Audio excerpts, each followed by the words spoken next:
Adam, you've been talking about Gmail and sitting in on one of Sam's sessions. Maybe you could kick the session off by showing us a couple of tips from that you learnt, and things that you think might really help.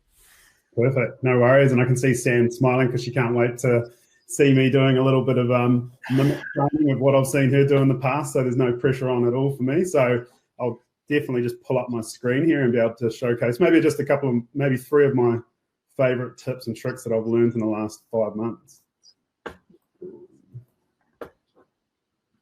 So this is just a demo inbox, so feel free to read the detail if you like. This isn't my live inbox, so don't worry about that. So I guess where I'm first going to start, one of my favorite things from just a to-do list point of view, a lot of people spending a lot of time within their inbox.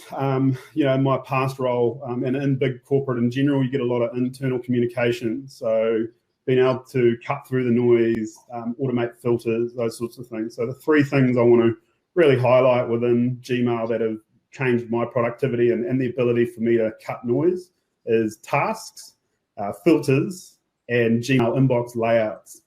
These are things that people may use to a certain point, but it's really about thinking about your own context and how you can apply that in your day-to-day. So I'll show you how I apply in my day-to-day, and then obviously you can apply that to your own context within your business.